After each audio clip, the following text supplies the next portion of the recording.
Hello दोस्तों, स्वागत है आपका हमारे यूट्यूब चैनल में। आज हम लोग बात करने वाले हैं बीवीएम के यूनिवर्सिटी के सेमेस्टर 1 के कॉमन पेपर है, वो है अंडरस्टैंडिंग इंडिया। आपका अंडरस्टैंडिंग इंडिया जो है कॉमन पेपर है, चाहे आपने आर्ट्स लिया, आर्ट्स स्ट्रीम से हो, चाहे कॉमर्स स्ट्रीम से हो, चाहे आप साइंस स्ट्रीम से हो, किसी भी स्ट्रीम से हो, ये आपका अंडरस्टैंडिंग इंडिया जो सब्जेक्ट है आपका तीनों सेमेस्टर तीनों का स्ट्रीम के लिए कॉमन है। ठीक है, यानी कि आप ये कॉमर्स सबके लिए है और ये पूरे पूरे पढ़ सकते हैं इसको भी। ठीक है, और देखिए ये जो अंडरस्टैंडिंग इंडिया जो पेपर है इसमें आप लोग का जितना भी क्वेश्चन आएंगे वो ऑब्जेक्टिव क्वेश्चन रहेंगे।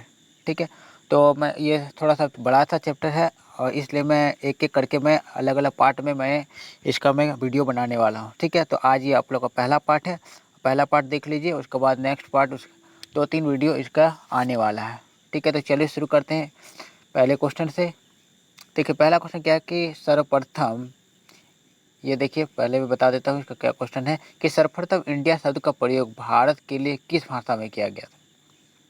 इंडिया जो शब्द है भारत के लिए प्रयोग किया गया था, तो किस भाषा में ये प्रयोग किया गया था। ठीक है, तो वो सबसे पहले प्रयोग किया गया था ग्रीक भाषा में। ठीक है, तो ये ग्रीक होगा इसका सही आंसर। चलते बढ़ते हैं दूसरे क्वेश्चन पे। दूसरे क्वेश्चन में भारत की भूमि का दक्षिण सीमा है। देखिए भारत जो है, भारत बना हुआ है। ठीक है, भारत इंडिया का मैप है, ये उत्तर है या दक्षिण है, तो दक्षिणी सीमा का क्या है, तो दक्षिणी सीमा क्या होगा, ऑप्शन नंबर सी होगा 8 डिग्री 4 इंच उत्तरी अक्षांश। ठीक है, ये सही आंसर होगा आपका ऑप्शन नंबर सी। दूसरे क्वेश्चन में नेक्स्ट क्वेश्चन देख लेते हैं। भारत का प्रमाणिक समय उस स्थान का स्थानीय समय है जो स्थित है। जो भारत में जो समय को निर्धारित किया जाता है तो वो कहाँ से निर्धारित किया जाता है, उसका सही आंसर क्या होगा, वो है आपका इलाहाबाद के समीप जो है, इलाहाबाद के समीप एक जगह का नाम है मिर्ज़ापुर। ठीक है, मिर्ज़ापुर ये कहाँ पर आता है, कौन से स्टेट में, तो ये है यूपी में। यानी कि सही आंसर हो गया इसका option number B, option number C. ठीक है, चलिए बढ़ते हैं नेक्स्ट क्वेश्चन पे। चौथा क्वेश्चन क्या है, इंडियन स्टैंडर्ड टाइम और ग्रीनविच मीन टाइम में कितना अंतर है। तो कितना अंतर है, ये आपका 5.5 घंटा का अंतर है। ऑप्शन नंबर जो सी है इसका सही आंसर हो जाएगा। पांचवा क्वेश्चन देखते हैं, भारत के स्थलीय सीमा की लंबाई कितना है। देखो भारत जो है कितने देशों से जमीन वाले सीमा से जुड़ा हुआ है, यानी कि स्थलीय सीमा से जुड़ा हुआ है, तो है आपका सही आंसर क्या होगा, 15,200 किलोमीटर। ऑप्शन नंबर डी है इसका सही आंसर। छठे नंबर क्वेश्चन देख लेते हैं कि भारत के उत्तर से दक्षिण तक की लंबाई है, भारत का जो उत्तर है वो दक्षिण तक की लंबाई कितना है, तो वह 3,124 किलोमीटर है। नेक्स्ट पढ़ते हैं, भारत के दक्षिण से पूर्व तक की लंबाई है, दक्षिण से पूर्व तक की लंबाई है आपका 2,933। ये आपका इंडिया का मैप है। ठीक है, ये इंडिया का मैप है। तो देखिए भारत के पश्चिम से पूर्व की बात कर रहा है, ये है आपका पूरब, यहाँ से पश्चिम है, तो इन दोनों के बीच का जो डिस्टेंस है वो आपका 2,933 किलोमीटर है। नेक्स्ट आ जाते हैं 8वें नंबर, भारत की तट रेखा की लंबाई है, तो तट रेखा की लंबाई क्या है, आपका ऑप्शन नंबर ए है 6,100 किलोमीटर। अगर आप लोग को बोला जाता कि किस राज्य की तट रेखा की लंबाई सबसे ज़्यादा है, सबसे लंबा है, तो आपका सही आंसर क्या हो जाता, वो हो जाता आपका गुजरात। ठीक है, गुजरात के तट रेखा की लंबाई सबसे अधिक है। 9वां नंबर देख लेते हैं, भारत का क्षेत्रफल विश्व के कुल भौगोलिक क्षेत्रफल का कितना है। पूरा दुनिया का क्षेत्रफल से भारत का क्षेत्रफल कितना प्रतिशत है, तो यह 2.4%। 2.4% जो ऑप्शन का ऑप्शन नंबर बी हो गया इसका सही आंसर है। ठीक है, देखिए आपको मैंने इसका नोट्स तैयार किया हुआ, इससे भी आपका क्वेश्चन आ सकता है। देखिए अगर पूछा जाता है कि भारत में मैदानी भाग कितना है, तो आप 43.0% बोलते हैं। ठीक है, फिर बोलता भारत में पठार कितने हैं, तो 27.7%। और फिर बोलता कि अगर पर्वत और पहाड़ियाँ कितना है, तो 29.3% है। यानी कि इस सब से भी आपका क्वेश्चन बन सकता है, इसलिए आपको ये भी पॉइंट को आप लोग याद रखिएगा। आते हैं 10वें नंबर क्वेश्चन पे कि भारत में कितने राज्य समुद्री तट रेखा में है। भारत के कितने राज्य है कि समुद्र से सटता है, समुद्र से सीमा बनाता है, तो वो 9 राज्य समुद्र से सीमा बनाता है। 11 नंबर देखिए, भारत के किस राज्य की तट रेखा सबसे लंबी है। मैंने पहले ही बता दिया कि तट रेखा सबसे लंबी किसका है, तो वो है गुजरात का। ऑप्शन नंबर जो सी है वो इसका सही आंसर है। नेक्स्ट आ जाते हैं 12 नंबर, कौन सी अक्षांश रेखा भारत के मध्य से होकर गुजरती है। तो भारत के जो मध्य से होकर गुजरती है तो वो है मकर रेखा, भारत के एकदम पूरे बीच से होकर गुजरेगा। ठीक है, 13 नंबर देखिए, भारत के कितने राज्यों से होकर कर्क रेखा गुजरती है? देखिए कर्क रेखा जो है, भारत का कर्क रेखा जो है वो भारत के 8 राज्यों से होकर गुजरती है। और अगर पूछा जाता है कि झारखंड से किस जिले से होकर गुजरती है, तो झारखंड का ये कर्क रेखा रांची से होकर गुजरती है।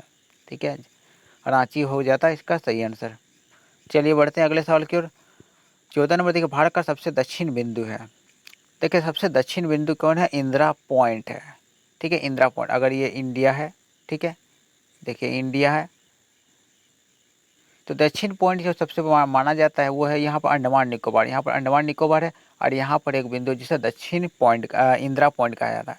सबसे दक्षिणी बिंदु है इंदिरा पॉइंट, जो कि अंडमान निकोबार द्वीप समूह में आता है। ठीक है, आगे बढ़ते हैं। झारखंड के किस जिले से होकर कर्क रेखा गुजरती है? तो किस जिले से गुजरती है? तो वो हमने बताया है पहले कि रांची से होकर कर्क रेखा गुजरती है। 16 नंबर देखिए, श्रीलंका को भारत से पृथक करती है। श्रीलंका को भारत से पृथक करने वाले कौन से है? तो वो होता है मन्नार की खाड़ी। ठीक है, मन्नार की खाड़ी इस क्वेश्चन का सही आंसर है। 17 में आते भारत तथा चीन के बीच सीमा बनाने वाली रेखा है। देखिए ये रेखा लिखा हुआ आपका, तो भारत और चीन के बीच जो रेखा है वो कौन सी रेखा है? तो वो है मैकमोहन रेखा। ठीक है, नेक्स्ट बढ़ते हैं 18वें नंबर। भारत तथा पाकिस्तान के बीच सीमा बनाने वाली रेखा है। अब आ गया भारत और पाकिस्तान के बीच, तो भारत के पाकिस्तान के बीच सीमा बनाने वाली रेखा होती है कौन सा? वो है रेड क्लिफ रेखा। ठीक है, रेड क्लिफ रेखा इसका सही आंसर हो जाएगा। 19 देखते हैं, भारत की सबसे लंबी स्थलीय सीमा किस देश के साथ है? सबसे लंबी स्थलीय सीमा भारत का किसके साथ है? तो वो बांग्लादेश का है। ठीक है, बांग्लादेश के साथ भारत का सबसे बड़ा बॉर्डर बना हुआ है।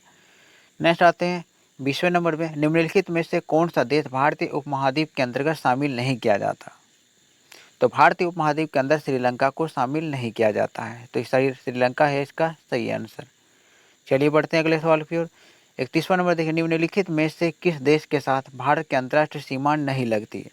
तो भारत का अंतर्राष्ट्रीय सीमा श्रीलंका के साथ नहीं लगती, क्योंकि ये तो श्रीलंका जो है भारत के साथ इस तरह से, अगर ये इंडिया है तो श्रीलंका यहाँ पर, तो इसके साथ तो ज़मीन सटता नहीं है, बॉर्डर तो बनाता नहीं कि यहाँ इसके बीच में क्या है आपका? मन्नार की खाड़ी है। ठीक है, मन्नार की खाड़ी इसके बीच में है, जो कि थोड़ा समुद्री इलाका है। भाई देखिए 22वां नंबर है, भारत की उत्तरी उत्तरी सीमा पर स्थित पर्वत है। अगर उत्तर में है तो वो कौन सा पर्वत है? तो वो है हिमालय पर्वत। हिमालय पर्वत भारत के उत्तर में ही है। ठीक है, 23 नंबर देखिए, हिमालय पर्वत एक प्रकार का है। तो हिमालय पर्वत एक प्रकार का क्या है? वो है वलित पर्वत है। अगर पूछा जाता है कि हिमालय पर्वत कहाँ पर है? हिमालय की सबसे ऊंची चोटी का नाम है माउंट एवरेस्ट। क्या है? Mount Everest. ठीक है, एवरेस्ट। और पूछा जाता है कितना ऊंचाई है? तो 8,848 मीटर है। और ये कहाँ पर है? वो बोला जाता है नेपाल में। ठीक है, ये कहाँ पर है? नेपाल में। सबसे ऊंची चोटी माउंट एवरेस्ट 8,848 मीटर, कहाँ पर है? वो है नेपाल में। 24 देखिए, भारत का सर्वोच्च पर्वत शिखर है। तो भारत का अगर सर्वोच्च पर्वत शिखर बोला जाता है तो गॉडविन ऑस्टिन है। ठीक है, गॉडविन ऑस्टिन। ये कहाँ पर है? तो ये जम्मू कश्मीर में है। ठीक है, नेक्स्ट आ जाते हैं 25 नंबर, भारत में हिमालय की सर्वोच्च पर्वत चोटी है। भारत में हिमालय का सर्वोच्च चोटी पूछा। ठीक है, हिमालय का सबसे पर्वत ऊंची चोटी है तो वो है कंचनजुंगा। ठीक है, जो कहाँ पर है? तो वो है सिक्किम में पड़ता है, सिक्किम में। ठीक है, नेक्स्ट देखिए 26 नंबर, हिमालय की उत्पत्ति किस भू सन्नति से हुआ है? देखिए जहाँ पर आज हम हिमालय है उस जगह में पहले एक सागर हुआ करता था। ठीक है, सागर हुआ करता था, उसका नाम क्या था? टेथीस सागर। ऑप्शन नंबर ए है इसका सही आंसर। नेक्स्ट पढ़ते हैं 27 नंबर, निम्न में से किसे सागर माथा के नाम से जाना जाता है? तो सागर माथा जो है वो नेपाल में कहा जाता है, और ये नेपाल में कैसे? माउंट एवरेस्ट को। ठीक है, माउंट एवरेस्ट का नाम सागर माथा है, और कहाँ पर बोला जाता है सागर माथा? तो वो कहा जाता है नेपाल में। ठीक है, भारत के लोग तो माउंट एवरेस्ट कहते हैं, ठीक है, लेकिन नेपाल में सबसे ऊंची चोटी है तो वहाँ पर अलग नाम है सागर माथा। नेक्स्ट देखिए 28 नंबर, निम्न में से सबसे प्राचीन पर्वत कौन सी है? सबसे प्राचीन, इस ऑप्शन में से सबसे प्राचीन पर्वत कौन सी है? तो वह है अरावली पर्वत। ऑप्शन नंबर बी है इस क्वेश्चन का सही आंसर। नेक्स्ट आ जाते हैं 29 नंबर, भारत के सबसे प्राचीन वलित पर्वत है। तो अरावली है, मैंने लेके पहले ही ये क्वेश्चन पहले बता दिया है। आगे बढ़ते हैं 30 नंबर, अरावली पर्वत का सर्वोच्च शिखर क्या है? अरावली पर्वत तो है, उसका सबसे ऊंची चोटी है, सर्वोच्च शिखर बोला जाए तो वो कौन सा है? तो वो है गुरु शिखर। ये कहाँ पर पड़ता है? तो आपका राजस्थान में पड़ता है। ठीक है, राजस्थान में पड़ता है। नेक्स्ट देखिए 31 नंबर में पूर्वी घाट और पश्चिमी घाट का कहाँ पर मिलते हैं। देखिए ये कहाँ लिखा हुआ है कि ये नहीं है, कहाँ पर मिलते हैं। पूर्वी घाट और पश्चिमी घाट कहाँ पर मिलते हैं, तो वो मिलते हैं नीलगिरी के पहाड़ियों पर। ठीक है, नीलगिरी के पहाड़ी पर मिलते हैं दोनों। बताइए देखिए खासी, गारो, खासी और जयंतिया पहाड़ियाँ किस राज्य में स्थित है। ये तीनों पहाड़ियाँ काफ़ी फेमस पहाड़ियाँ हैं। ठीक है, तो ये पहाड़ियाँ किस राज्य में है, तो वो है मेघालय में। आप लोग का मेघालय नाम से एक चीज़ याद आ रहा होगा कि मेघालय में भारत का सबसे ज़्यादा बारिश होता है। इनफैक्ट पूरे दुनिया में सबसे ज़्यादा बारिश मेघालय के मशीनराम में होता है। ठीक है, मशीनराम तो आपने नाम सुना ही होगा। मशीनराम में सबसे ज़्यादा, पूरा दुनिया में सबसे ज़्यादा बारिश होता है मशीनराम में, जो कि मेघालय में स्थित है। देखिए 33 नंबर, छोटा नागपुर पठार की सबसे ऊंची पर्वत चोटी। छोटा नागपुर पठार, छोटा नागपुर है, उसकी सबसे ऊंची पर्वत चोटी है, तो वो कौन सा है, तो वो पारसनाथ पे है, जो कि झारखंड में पड़ता है। ठीक है, झारखंड की सबसे ऊंची चोटी भी बोल सकते हैं पारसनाथ। नेक्स्ट आ जाते हैं 34 नंबर में, गंगा नदी को बांग्लादेश में किस नाम से जाना जाता है। तो बांग्लादेश में गंगा को क्या बोला जाता है, तो पद्मा बोला जाता है। अगर आपसे पूछा जाता है कि भारत के सबसे लंबी, गंगा जो है भारत की सबसे लंबी नदी है और भारत में इसकी लंबाई है 2500 किलोमीटर। ठीक है, 2500 किलोमीटर भारत में गंगा नदी की सबसे लंबी नदी है। ठीक है, इसे राष्ट्रीय नदी भी बोला जाता है भारत में। 35 नंबर देखिए, सुंदरवन का डेल्टा कौन सी नदी बनाती है। सुंदरवन काफ़ी फेमस जगह है, जो कि वेस्ट बंगाल में। ठीक है, वो सुंदरवन कहाँ है, वेस्ट बंगाल में। और ये कौन सी नदी बनाती है, तो गंगा और ब्रह्मपुत्र दोनों मिलकर बनाती है सुंदरवन। ठीक है, नेक्स्ट आ जाते हैं 36 नंबर, कौन सी नदी बंगाल का शोक कहलाता है। देखिए तो शोक नाम से पता चलता है कि शोक जो होता है, ये नदी इतने, कभी बहुत ज़्यादा बाढ़ आ जाता है तो वहाँ पे तहस नहस कर देता है, बहुत ज़्यादा नुकसान होता है, बहुत से घर डूब जाते हैं, इसलिए शोक कहा जाता है। तो बंगाल का शोक इसमें से कौन सा है, तो ऑप्शन नंबर डी दामोदर नदी है। ठीक है, दामोदर नदी में बाढ़ आने के कारण वहाँ पे काफ़ी नुकसान होता है। फिर देखिए 37 नंबर, कौन सी नदी बिहार का शोक कहलाती है। तो बिहार का शोक होता है कौन सा, तो वो है ऑप्शन नंबर बी कोसी नदी। कोसी नदी को बिहार का शोक कहा जाता है। 38 देखिए, विश्व का सबसे बड़ा नदी द्वीप माजुली का निर्माण करने वाला है। सबसे बड़ा नदी द्वीप है, जो कि दुनिया का सबसे बड़ा है, तो वो कौन निर्माण करता है, तो वो ब्रह्मपुत्र नदी को निर्माण करता है, विश्व का सबसे बड़े नदी द्वीप। नेक्स्ट बढ़ते हैं 39 नंबर में, गंगा और ब्रह्मपुत्र की संयुक्त जलधारा को किस नाम से जाना जाता है। ठीक है, एक समय में गंगा और ब्रह्मपुत्र मिल जाते हैं एक जगह में, और उससे मिला के बोला जाता है मेघना। ठीक है, गंगा ब्रह्मपुत्र मिल के उसका नाम मेघना हो जाता है। नेक्स्ट बढ़ते हैं 40वें नंबर में, पश्चिम की ओर बहने वाली नदी है। देखिए इसमें से पश्चिम की ओर बहने वाली नदी कौन है, तो ये नर्मदा और ताप्ती दोनों, यानी कि ऑप्शन नंबर जो डी है, ए और बी दोनों, ये आपका सही आंसर हो जाएगा।